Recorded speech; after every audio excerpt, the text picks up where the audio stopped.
तुझा भक्त आहे असं समज. कारण या विश्वाच्या ठिकाणी देव माझ्या नेत्रासमोर उभा आहे आणि यथोचित प्रश्नांची उत्तरे देव मला देणार आहे याची मला शाश्वती आहे. देवा मला सांग रे, तू जो मला सांगतोय की 100 यज्ञ परिपूर्ण करू नकोस, मग देवा याच्यात तुझा स्वार्थ लपलाय की परमार्थ लपलाय रे? छान प्रश्न विचारला. किंवा 100 यज्ञ तू पूर्ण करू नकोस असं तू म्हणाला, हा प्रश्न तू मला विचारला. मग देवा यात तुझा स्वार्थ किती स्वार्थ? समजा स्वार्थ समज तुझा यज्ञ माझा असं बघतोय आणि यात माझा स्वार्थ काय? तर 14 मन्वंतरीच्या स्वर्ग सुखाचा वाटेकरी त्या देवेंद्र ठरला. जोपर्यंत माझा कालावधी पूर्ण होत नाही तोपर्यंत दुसरा युद्ध संकल्प होऊ देणे नाही. मग देवा प्रश्नच मिटला. कारण या विश्वाच्या ठिकाणी तुझी आयुष्य मर्यादा 14 मन्वंतरापर्यंत जर आहे, तर मग देवा मी इंद्र संकल्प केला काय आणि तो पूर्ण झाला काय? या विश्वाच्या ठिकाणी तो यज्ञ पूर्ण होऊ शकत नाही. तू संकल्प करणार यात वाईट नाही आणि यात प्रश्न येत नाही. पण माझा कालावधी अजून पूर्ण झालेला नाही आणि माझा कालावधी पूर्ण झाल्यावर तुझा कधी हा संकल्प घडतोय तो मला नको. मग देवा याची कल्पना तुला अगोदर व्हायला हवी होती. कारण मी 99 यज्ञ परिपूर्ण केले. या युगाचा युगपुरुष यज्ञपुरुष म्हणून शिवशंकर महादेवांना आहुती दिली यज्ञात.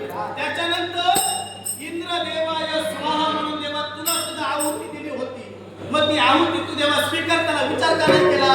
जरूर स्वीकारले. मग देवी कसोटीचे कडे आहे. भक्ताची जीवानी कसोटी घेतात आणि भक्त जर कसोटीत उत्तराने ठरला असेल तर उचिताचं जीवनात फळही देतात. तेव्हा मी सुद्धा तुला माझा भक्त मानतोय आणि माझा भक्त या विश्वात कुठेतरी मोठा व्हावा. आज जर देवाच्या पदाला कुठेतरी संकट येतोय तर तुला प्रतिकार करणं हे माझं कर्तव्य पण आहे. देवा तूच म्हणाला लीनतेनं सारं जग जिंकता येतं. आतापर्यंत मी माझ्या जीवनात लीनता बाळगली म्हणून देवाशी सुद्धा चांगले शब्दातच बोलतोय. कारण माणसाच्या बोलण्यावरून त्याची विद्वत्ता कळते आणि म्हणूनच ती विद्वत्ता मी वापरतो आहे. म्हणून देव म्हणून तुझा मी स्वीकार केला. देवा मला सांग रे, 100 मी परिपूर्ण करतोय आणि तुझ्या पदाला धोका निर्माण होतोय. तू सुद्धा 100 यज्ञ परिपूर्ण केले होते. जरूर केले होते. बरोबर की नाही? मग त्यावेळी सुद्धा इंद्र कोणीतरी दुसरा होता, त्याला सुद्धा तसंच वाटलं असणार. छान बोलतोस. मी प्रथमतः म्हणालो तुझ्यासारखा दुसरा राजा होणे नाही. तुझ्या मरत लोकांचा वाद आहे यात शंका नाही. पण जे कष्ट झाली ठेव ते कुत्राही कुटुंब भक्ता संकटयुस तू पोषक तर मित्र यस्य विश्वास सभार्य यंत्र निवृत्ती. वंशात जन्मलेला पुत्राला आपल्या वंशाचा दिवा उज्ज्वल करावा आणि तुझ्याही कुळाचा उद्धार तू करतोयस. पण लक्षात ठेव टाकीचे असंख्य घाव सोसल्याशिवाय तगड्याला सुद्धा देवपणा मिळत नसतो. मग देवा टाकीचे असंख्य घाव तुझ्या जीवनात तू भोगले. मग देवा एक गोष्ट लक्षात ठेव, ते टाकीचे घाव मला सोसू दे.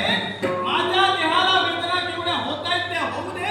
ते झाल्याच्या नंतर तो इंद्रपदाचा संकल्प माझ्या जनतेचा हिताचा संकल्प असू दे. देवा यामध्ये तू हस्तक्षेप करू नये ही माझी प्रामाणिक संभावना आहे. आज देवतांचा अधिपती म्हणून मी तुझ्या समोर उभा राहिलो. आज विनवणीच्या शब्दावरून तुझ्या समोर उभा राहिलो. विनवणीचे शब्द तुला मान्य नसते तर तुझ्याच मनाला देवेंद्र करता प्रसन्न देवा मला वाटलंच होतं. कारण ज्यावेळी 100 यज्ञ परिपूर्ण करू नकोस अशी ज्यावेळी इच्छा निर्माण केली त्याच वेळी मी समजून गेलो. या आलेल्या देवाची आल्याबरोबर पूजा केली. आता उत्तर पूजा होऊ नये असं जर तुला वाटत असेल मुकाट्यानं काढता हो. जर तू माझी आता उत्तर पूजा केली तर 100 यज्ञानंतर काय करणार आहे?